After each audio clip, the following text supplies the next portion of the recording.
दोस्तों second grade English के लिए जो लिटरेरी मूवमेंट्स हैं उसमें से जो फर्स्ट रिनेशा है उसके बारे में वर्णन कर रहे हैं। मैं उसके बारे में उसकी डेफिनेशन, उसका इंट्रोडक्शन और उसका फीचर्स आपको बताने वाला हूँ। तो रिनेशा जो है, रिनेशा की डेफिनेशन की बात करें तो renaissance is a term applied to any artistic activity which signifies a rebirth or a revival। इसका मतलब है रिनेसा, जिसका अर्थ हिंदी में होता है पुनर्जागरण। अर्थात इसमें ये कहा गया है कि पुनर्जागरण एक ऐसे आर्टिस्टिक एक्टिविटी,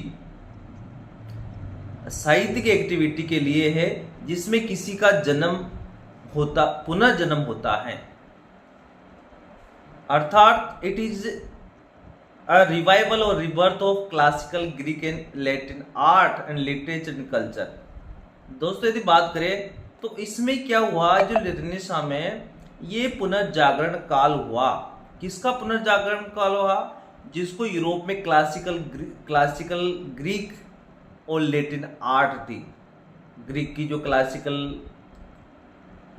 लिटरेचर था और लैटिन आर्ट था, वो लिटरेचर और कल्चर था, उनको वापस यूरोप में, इंग्लैंड में अपनाया गया। Greek and Italian models began to be imitated in England. और 14वीं शताब्दी से 16वीं शताब्दी के बीच में जब एलिजाबेथ का युग का समय था तो ग्रीक और इटालियन के जो मॉडल्स थे, वहाँ के पोइट थे, ड्रामेटिस्ट था, उनकी यहाँ पर इंग्लैंड में, यूरोप में अनुकृति या फिर नकल या अनुकृति की जाने लगी।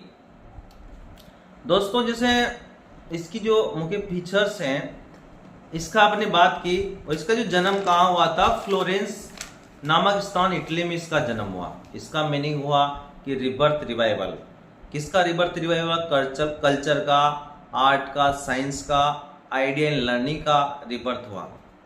अब इसकी जो बिगिनिंग की बात करते हैं तो कब हुई थी ये?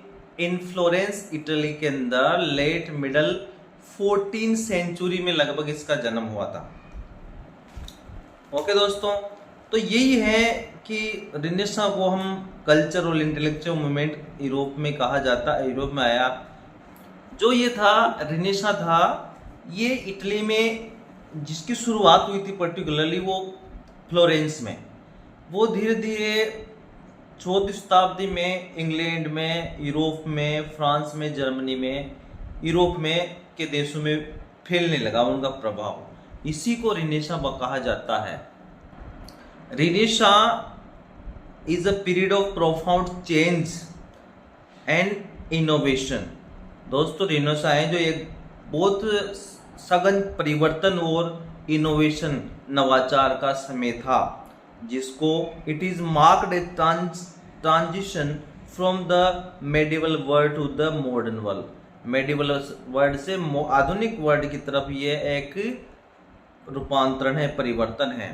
और it is lasting impact of art, culture and science and politics. और इसका सब पर प्रभाव पड़ा, आर्ट पे, कल्चर पे, विज्ञान पे, राजनीति पर, सब इसको प्रभाव देखने को मिला है। देखो, the age of Shakespeare in England literature is called the age of Renaissance. William Shakespeare की एज को ही हम रिनेसा का एज कहते हैं और इसी को कहते हैं। और शेक्सपियर के समय किन किन चीजों में परिवर्तन हुआ? तो it was the age of Renaissance in which in the space of art, literature, culture and architecture, सभी फील्ड्स में इसका परिवर्तन देखने को मिला। मतलब ग्रीक की, लैटिन की जो भी चीज थी उनका यहाँ पर अनुकरण होने लगा। The general atmosphere in Elizabeth age charged with the spirit of Renaissance। Elizabeth age में का जो जनरल वातावरण था वो सब रिनेसा की भावनाओं से उत्प्रोत हो गया, भर गया।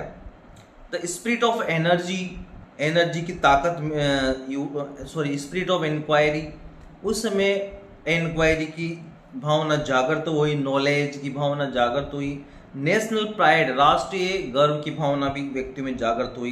एंड इम्पोर्टेंटली पैट्रोटिज्म, राष्ट्रभक्ति भी व्यक्ति को देखने को मिली। Finds expression in the literature of age. उस समय एलिजाबेथ समय जो भी लेखक पोइट जो भी लिख रहे थे, तो इन सब चीज़ों का उसमें हमें देखने को मिला है। क्या क्या?